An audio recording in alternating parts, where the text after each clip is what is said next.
He is one of the most famous men on the planet.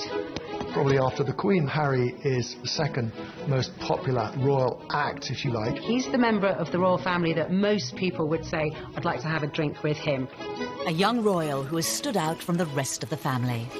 Harry is very accessible. He's very cheeky, he's very funny, he plays around with the press, and he's very naughty, and I think Britain adores him.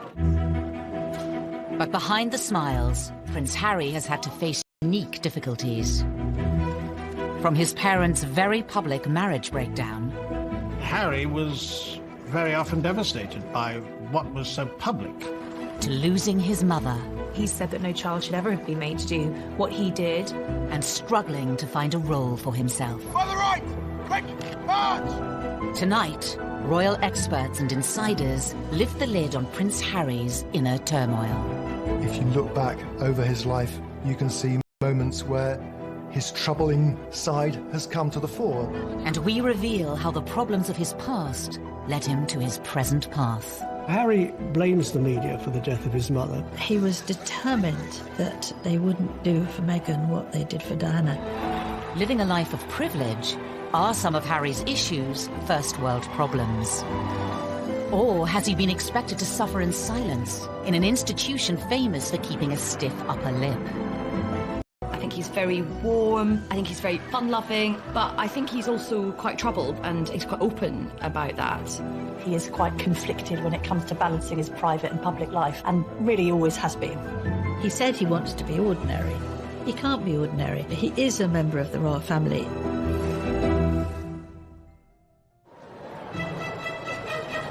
The 15th of September, 1984.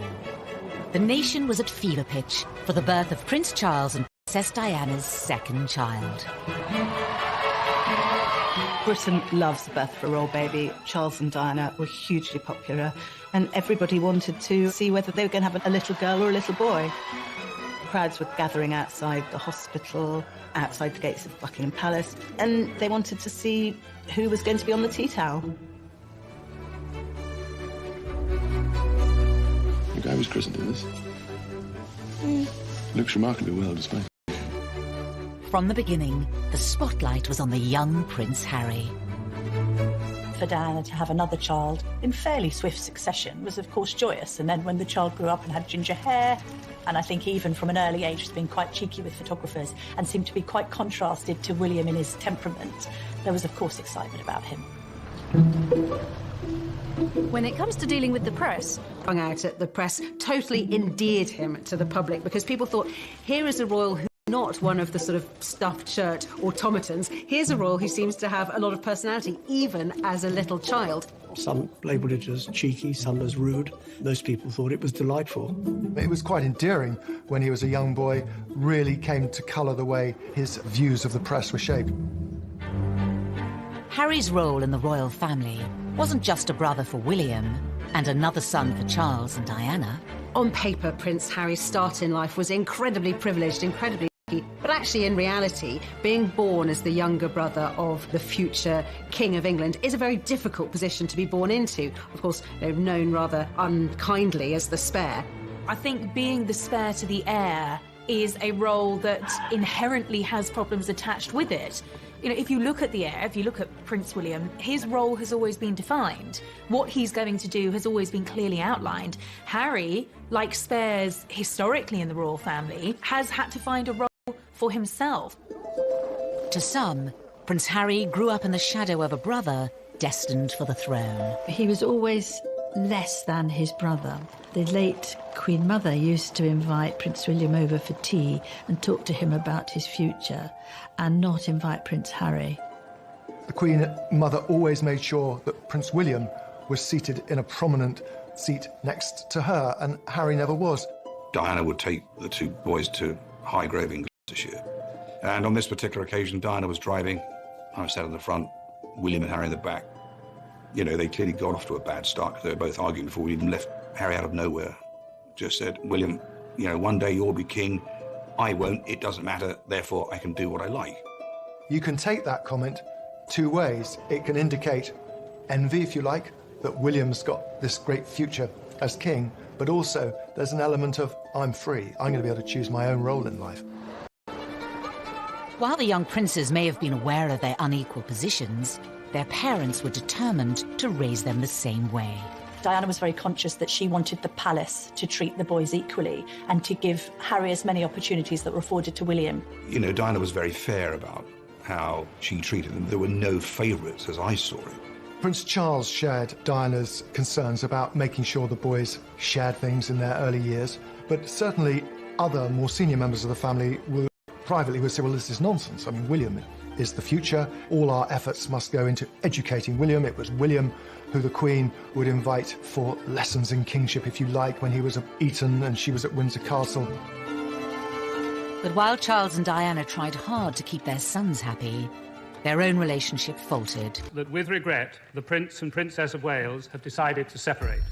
Harry had many problems that many people in the West have all the time in growing up in a broken home. But his broken home was exposed on a most extraordinary scale. The entire planet tuned in to learn every detail about the Charles and Diana separation and divorce, and inevitably the focus on Harry and William followed. Harry was very often devastated by what was so public. He couldn't understand why his mother would wish to be so public with so much of her life. Harry was always the baby of the family, and whether it was at school or whether at home, every effort was made to shield him from the newspaper headlines and to protect him from his parents, who really, by that stage, were in a pretty bad way. The War of the Waleses saw Charles and Diana's separation and divorce play out on the front pages and to TV audiences of millions. For the children to hear both parents to come on television at separate times, to admit to having affairs and to admit to how happy they both were when these kids were at boarding school. Can you imagine how cringe-making it must have been for them? Highly embarrassing. And I don't think that makes them secure. In later years, Harry would admit his parents' divorce left him feeling like he didn't spend enough time with either of them. I think Harry found it quite difficult kind of being shared between parents and spending some time at Kensington Palace with Princess Diana and then going to Clarence House and then to Highgrove, his father's property in Gloucestershire. In this sense that he didn't really have a permanent home was difficult for him. The divorce was finalised in 1996. A year later came a far bigger blow for the royals, and especially for Harry, at the age of just 12. We have reports from Paris that Diana, Princess of Wales, has been killed in a car accident. Harry really did feel the loss of his mother. Being the youngest, he was, as much as William was close to his mother, he was probably a little bit closer. It's incredibly difficult to lose your mother at such a tender age, especially if you're in the public eye. And I think that Harry's had a unique set of circumstances to cope with.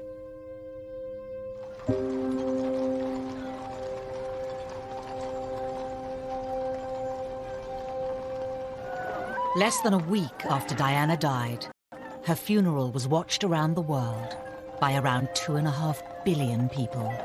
I don't think anyone will ever forget the sight of Harry walking behind his mother's coffin, so small, so young, so grief-stricken.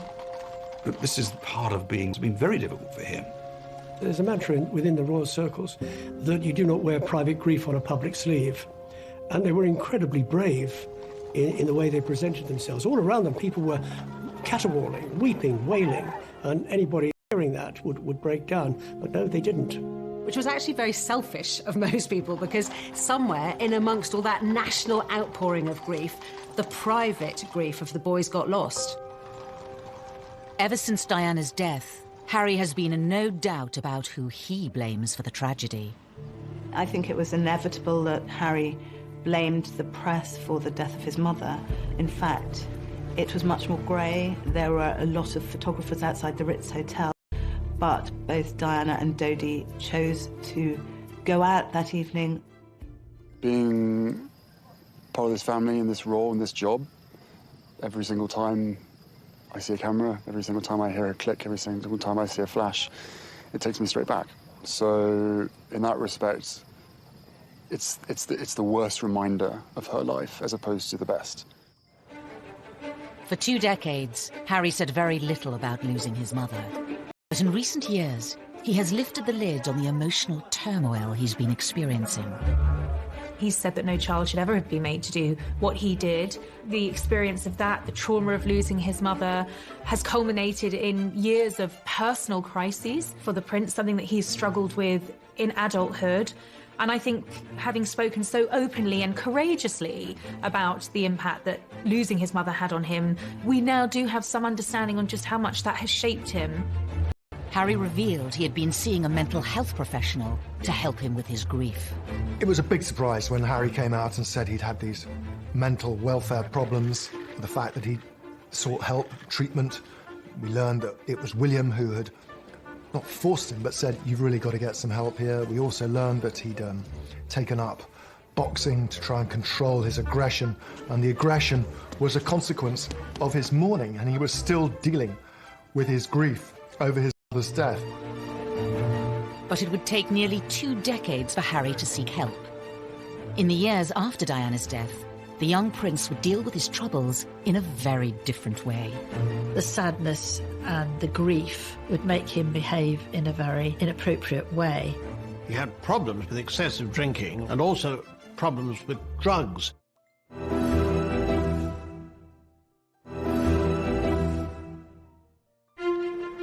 By the early 2000s, Prince Harry was privately mourning the loss of his mother. Prince Harry told me that for years he buried his head in the sand, and he did this from quite an early age. But in public, he was gaining a reputation. The party prince, the playboy prince, the hard-drinking prince. The first time I ever met Prince Harry, he was at a nightclub. It was the year of his A-levels. He was meant to be at home revising, and he was at the Kensington Roof Gardens, knocking back vodka shots, smoking Marlboro Lights, surrounded by a group of gorgeous blondes. That was Prince Harry. Harry's wilder side had emerged even before reaching his A-levels. A newspaper had been passed details about Harry drinking, being involved in lock-ins in local pubs, and smoking cannabis on occasions too. You can really understand how a lonely, privileged, unhappy prince would end up drinking and smoking and taking cannabis to fill those hours and to hang out with people who he thought really liked or even loved him. 16-year-old Harry was made to visit a drug rehabilitation clinic by Prince Charles to educate him on what could happen if he didn't change his ways. But just a few years later, it wasn't country pubs Harry was visiting. There had been a series of photographs of Prince Harry falling out of nightclubs late at night with various girls and all the rest of it. He was clearly in party mode. In 2004, Harry had an altercation with a photographer while leaving a West End nightclub. There are two sides to that story. On one hand, the photographer saying that Harry lunged at him, possibly after a few beers, and the palace saying that the photographer had knocked him with his camera. Was this kind of behaviour just part of growing up? Or did his troubles run deeper? Harry's naughtiness was sometimes just boyish, but other times was really a symptom of his deep grief. It was outlets for his despair, I think. Everything he did was always going to be examined with microscopic detail. He couldn't, in other words, get away with the kind of things that many of his teenage friends could. It was obviously also storing up that sense of resentment that Harry came to have against the media. No one's making judgments, you're just being reported. And actually, some of this has helped to fuel your popularity. People love a royal rebel at the end of the day. Regardless of public opinion, Harry has been open about his feelings towards the media.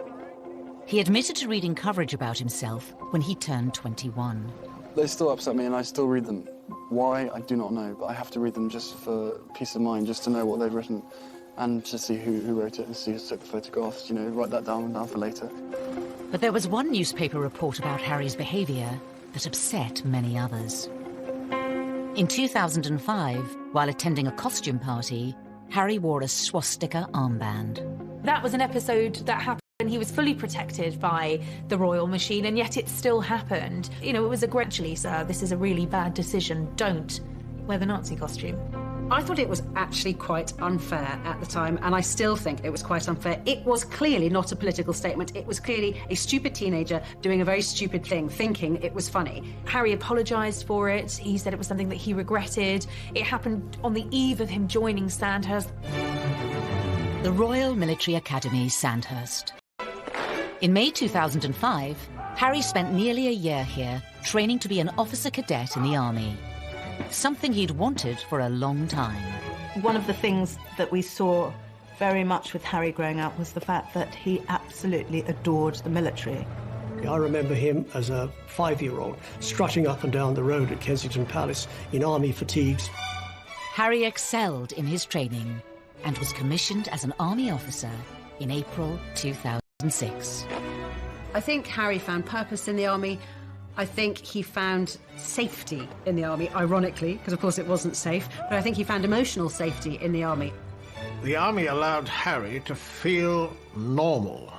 That's what he wanted. It's completely normal. It's as normal as it's going to get. I'm one of the guys. I don't get treated any differently. Even though Harry felt normal in the army, the rest of the world couldn't forget he was a royal. And that brought problems. When he was told he couldn't serve on the front line, he was absolutely furious and wanted to be treated like any other soldier. I have decided today that Prince Harry will not deploy as a troop leader with his squadron. There was a U-turn on a decision to deploy Harry to Iraq in 2007 over safety fears. I joined the army unless I thought I was going to. Simple as that. If they said no, you can't go front line, then I wouldn't drag my sorry ass through Sandhurst, and I wouldn't be where I am now, because the last thing I want to do is have my soldiers sent away to Iraq or wherever like that, and for me to be held back home twiddling my thumbs thinking, well, what about David, what about Derek? At that time, everyone else was going to Iraq, and he felt he should too, and it was enormously frustrating for him. Eventually, Harry was allowed to serve in combat zones. In 2008, it was revealed that he had been deployed to Afghanistan. The day he flew out, he was ecstatic, really. He said that being in theatre in Afghanistan, you know, something that most people would find frankly terrifying, was as normal as he was ever going to get, and he loved it for that reason. But his time on active duty was short-lived. A media blackout was imposed on Harry's posting for his protection until an Australian magazine revealed where he was, and he was forced to leave. He'd had his opportunity in Afghanistan cut short. He could see which way the wind was blowing. It was unlikely he'd get another retraining to become a very competent Apache helicopter pilot, and this allowed him to have a second bite at the cherry and to go back out there. On his second deployment, the media were allowed much more access to Harry. Not that he was happy about it. And so what do you think the public perception of Harry is?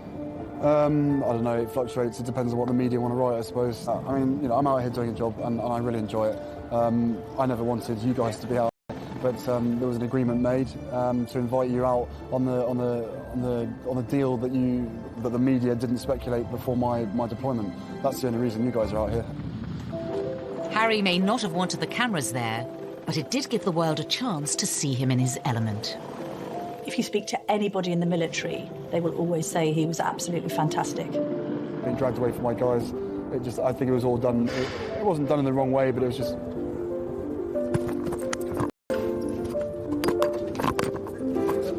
This was Harry doing what he did extremely well, but also doing what he was always keen on doing. In January 2013, Harry returned to the UK after a successful deployment, but there were questions over what was next for him. Because of who he was, it was no longer possible for him to pursue that career. And then what happens? He's left really without a job, without a purpose. He was doing something he felt comfortable with. The army, and anybody who has made a career in the army will tell you military is family, and he felt at home. There was camaraderie. And by the time he got out, he was a little bit lost because he really didn't know what to do, and that winds back to the spare. There is no defined role for that spare. Because he certainly wouldn't contemplate an army desk job. He's not the type of person who would fit in to that, and therefore there was a huge question mark, what would he do next?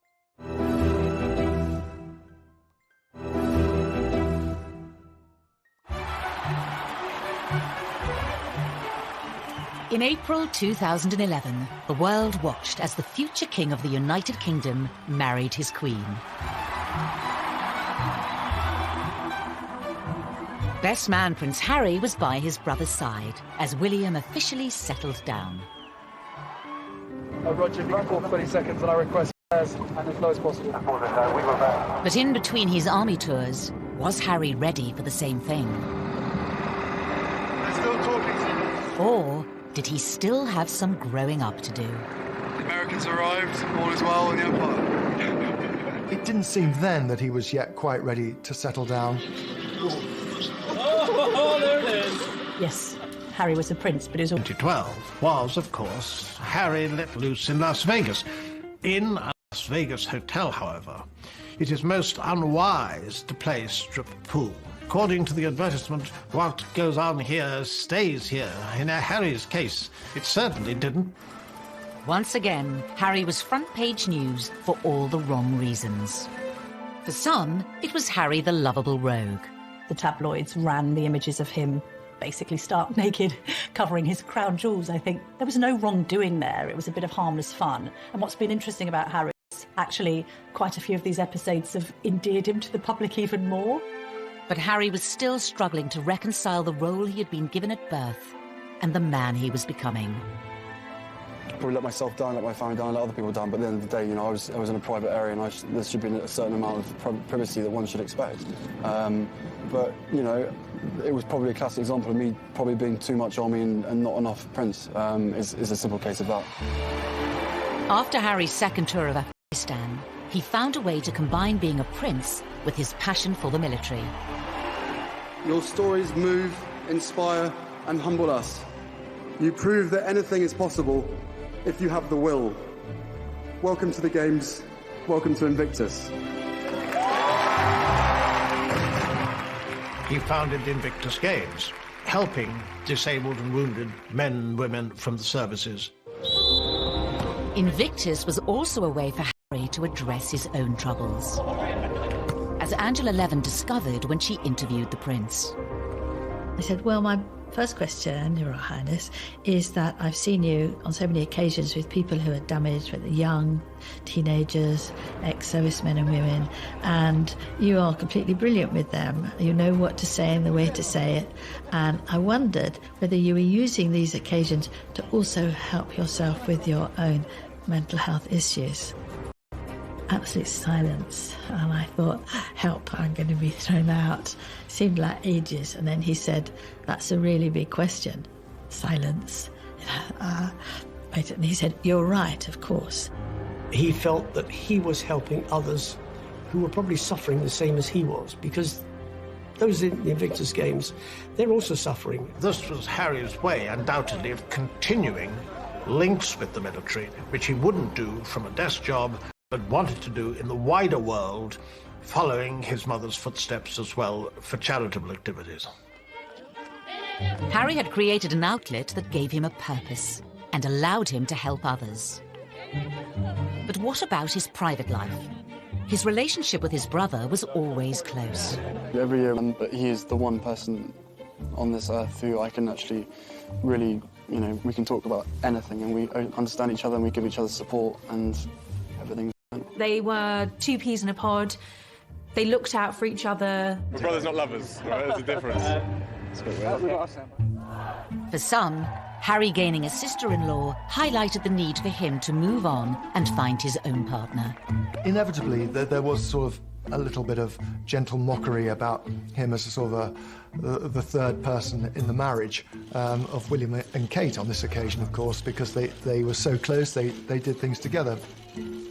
There's an awkwardness to that scenario, a couple trying to carve their own path as newlyweds, and then a prince who's got a great deal to offer, and which takes precedence, and who's more popular when it comes to the press, and how does that work in tandem? So I think there was always friction in that regard with the three of them. Ladies and gentlemen, on behalf of the captain and crew, welcome aboard this flight. We hope you enjoy flying with us. Before takeoff, we would like to encourage all passengers to watch our cabin crew display the safety features of the aircraft. 10, 9, 8, 7, 6, 5, 4, 3, 2, 1, 0.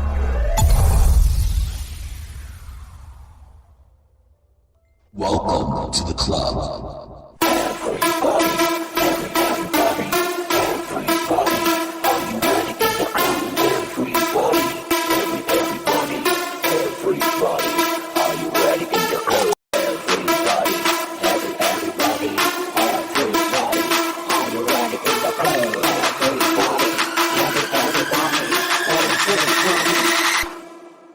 Peace.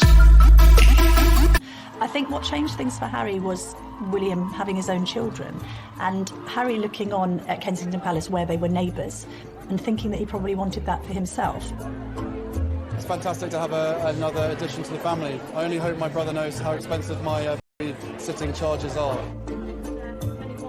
It was always inevitable that Harry was going to want to live his own life. Put some effort in. It's the wizard, never the wand.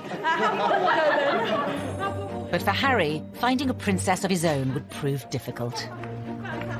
The first love, Chelsea Davy, the girl that he met in South Africa, who he fell head over heels in love with, she had 8 years to look into the goldfish bowl of royalty and to realise absolutely this wasn't the life for her. He lost Chelsea because she didn't like to be in the spotlight. Harry was disappointed, but he was very much younger. Relationship with Cressida Bonus, who was a budding actress. And she, too, didn't like the idea of media intrusion. The media's got a knack of destroying relationships, and she didn't like media intrusion and really didn't want to pursue her acting career, and she walked away. For years, Harry was troubled by his position and the scrutiny that came with it, which would scare women away. It's quite sad when he's one of the world's most eligible bachelors, and at the same time not seeming to be able to find somebody who will take on the job of being in the public eye. There is this sense that they loved him but didn't love the idea of being royal. Meghan Markle entered Harry's life, offering him a genuine chance at happiness. After rumours of a relationship, the pair appeared in public together for the first time in September 2017 at the Invictus Games in Toronto. Meghan was different in many ways. She had a degree of fame and had lived through that herself. She was incredibly accomplished as a public performer, as an actress. It gave her great confidence. She seemed incredibly secure herself, and she was that much older than these girls that had gone before. She'd also, of course, been married, which added an entirely different layer to the relationship. Good grief, you know, Prince Harry is punching above his weight here. There's this amazingly glamorous American actress. When I walked into that room and saw her, and there she was sitting there, I was like, OK, well, I'm going to have to up my game. It was almost as if she was a ready-made royal, and therefore a perfect fit for him. In this strong, striking, confident woman, there was actually someone who was very capable of handling the pressure and the scrutiny of being in the public eye. That was something that neither of his two girlfriends had been willing to take on. But the scrutiny would soon affect Prince Harry and his new girlfriend. He issued an unprecedented statement saying, Meghan Markle has been subject to a wave of abuse and harassment. I did not have any understanding of just what it would be like. I don't think either of us did that. We both said that, even though we knew that it would be. Yeah, I tried to warn you as much as possible, but I think both of us were totally surprised by the reaction after the first 5-6 months when we had to ourselves. You could see that the old thorny issue of Harry's relationship with the press was raising its head again. Quite a lot of the press was very, very charged about her background, headlines like kind of straight out of Compton and all of this kind of thing. There was quite an unpleasant tinge to it. There has been some very negative publicity. Not everything that was troubling Prince Harry was in print or written by journalists. Horrible, horrible stuff on social media, and I'm sure they weren't scrolling through it all the time, but you will see this stuff. You know, they're modern young royals. Of course they're going to be on social media. This time, though, the relationship survived. Harry asked Meghan to marry him. What were we doing? Just roasting chicken and having Trying to roast chicken. Trying to roast a chicken, and it was just an amazing surprise. It was so sweet and natural and very romantic. He got on one knee. Having watched Harry grow up, the public saw this as the moment to put his past behind him. They wanted Harry to be happy. They adored Harry, and they wanted him to be content and find the right person. Well, I think that the country were overwhelmed with happiness for Harry, and it all came back to the little boy at his mother's funeral, And then later his heartbreaking confessions about how upset he'd been and how he'd struggled with demons for years, coming to terms with the grief of the loss of his mother. And then he should find this remarkable young woman who had such a different background from him, whom he was so clearly in love with. But was this the beginning of a fairy tale, or the start of another difficult chapter for the already troubled prince? Things were said and done in the run-up to the wedding that both sides regret, but had caused irreparable damage.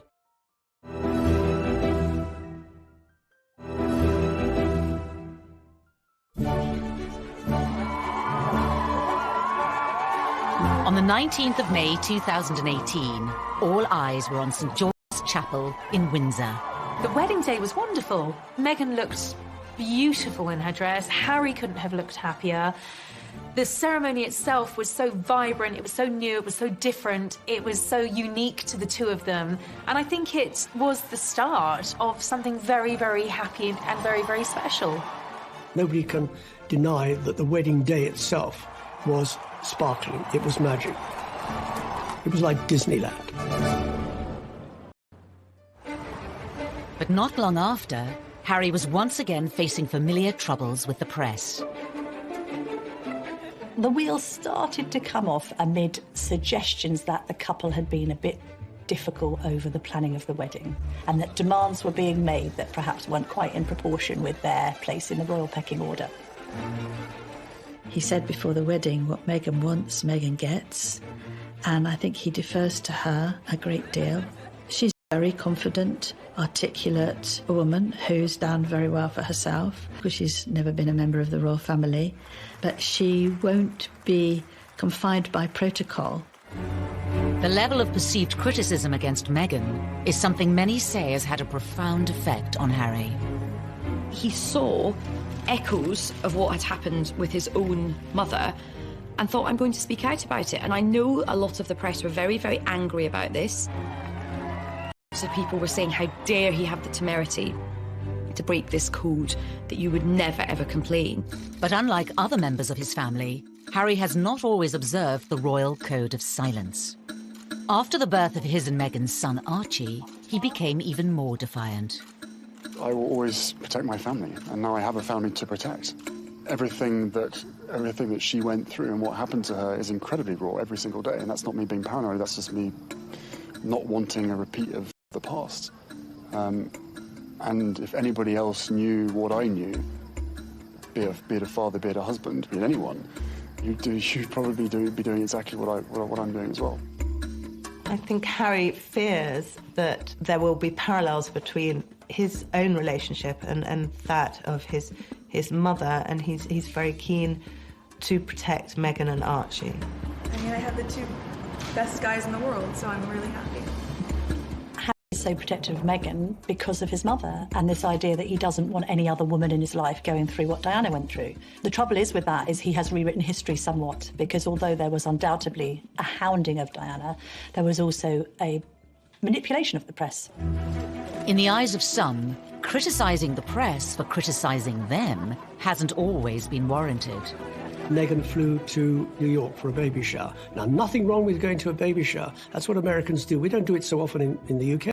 But she flew over a private jet. What's wrong with a commercial jet? They went to Ibiza and the south of France in private jets. What's wrong with commercial flights? And that's when they were getting criticised, because they'd been preaching climate change, they'd been preaching the environment, they'd been preaching global warming and doing all the things that they shouldn't be doing. Everybody deserves a critical word written about them. Nobody should be above reproach. The press accused them of hypocrisy, and there's no question also that they weren't, it seemed, listening to advice or paying much attention to precedent. All of this made the atmosphere very unhappy. While the press levelled criticism in public, behind palace walls, Harry was allegedly facing troubles of a much more private nature. One of the things that unquestionably adversely affected the relations between Harry and William, who were so close for so many years, was a series of rumours too quick in being engaged to Meghan. There was a brotherly discussion, which I think was voiced out of concern from William, but was misinterpreted as a lack of support. Things were said and done in the run-up to the wedding that both sides regret, but had caused irreparable damage.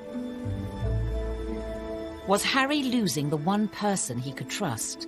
The brother he was so close to throughout the troubles of his childhood? There are also clearly unresolved issues and a distance between the two brothers that has never been there before. In 2019, the brothers split their royal households. And later in the year, Harry even addressed the rumours of a rift. Inevitably, stuff happens, but look, we're brothers. We'll always be brothers. We're certainly on different paths at the moment, but I will always be there for him, and as I know he'll always be there for me. We don't see each other as much as we used to because we're so busy. But I love him dearly, and the majority of the stuff is the majority of stuff is created out of nothing. But it's just, as I said, as brothers, you have good days, you have bad days. The writing was on the wall. It was, in effect, a declaration of independence. The Duke and Duchess of Sussex have announced that they are carving out what they call a new role for themselves. They intend to step back as senior members of the royal family and work to become financially independent. In January of 2020, Harry and Meghan announced they would be stepping down as working royals. Prince Harry and Meghan had been out in Canada over Christmas trying to work out how they wanted to proceed into the future. I think Meghan and Harry decided to step down as working royals because they felt that they were being constrained by the palace system. Once Meghan and I were married, we were excited, we were hopeful, and we were here to serve. For those reasons, it brings me great sadness that it has come to this. This is unprecedented. It is an abdication in all but name. It's pretty seismic for the House of Windsor. There was a sense of being hurried about it, and I don't think the Queen, for one, was quite ready for it to come out as it did.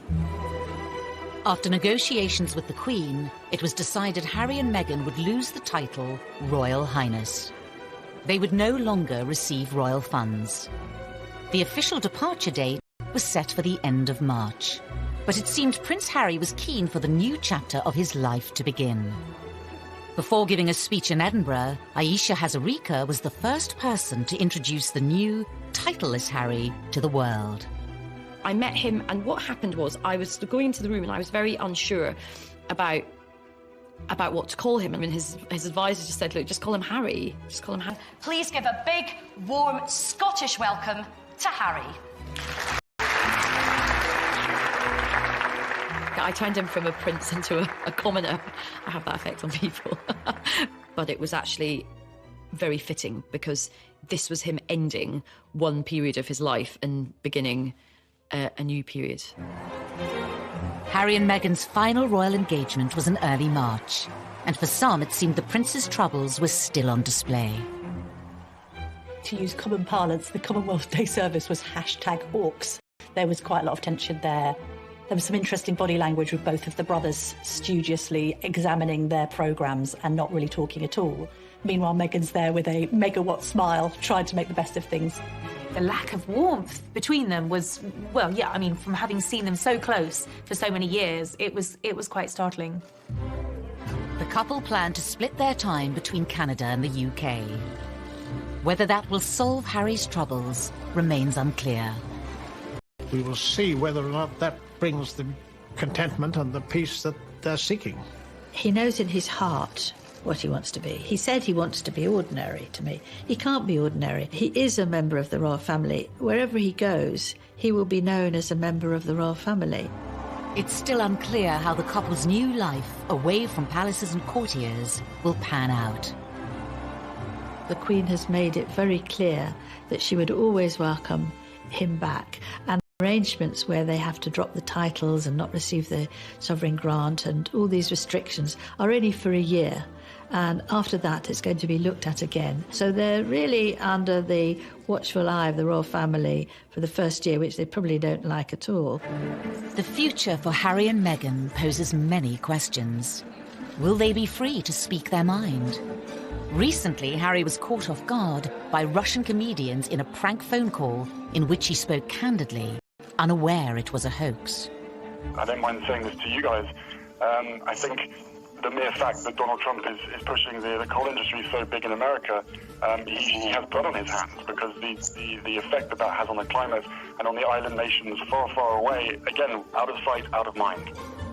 I think he's definitely going to be off the leash. I mean, I don't get the impression he's going to be sort of gratuitously, confessing all, but there will come a point where I think the lid will get lifted on this whole saga.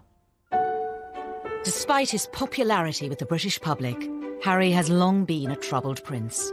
Will his dramatic break from the royal family finally allow him the freedom to start a new life and leave his troubles behind? Maybe it'll work for them.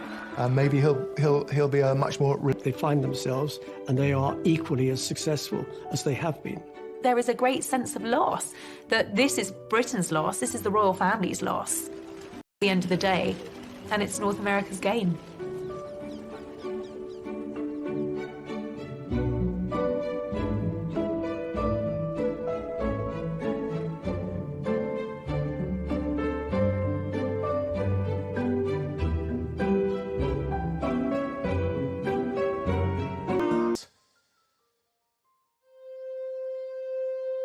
Harry really did feel the loss of his mother.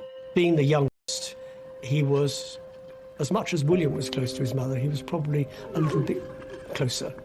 It's incredibly difficult to lose your mother at such a tender age, especially if you're in the public eye. And I think that Harry's had a unique set of circumstances to cope with.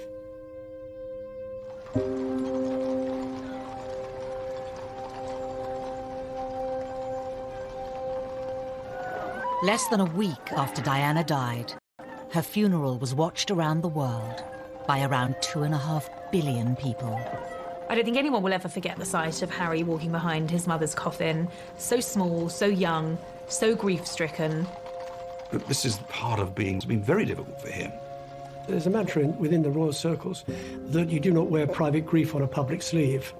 And they were incredibly brave in the way they presented themselves. All around them, people were caterwauling, weeping, wailing, and anybody hearing that would break down. But no, they didn't.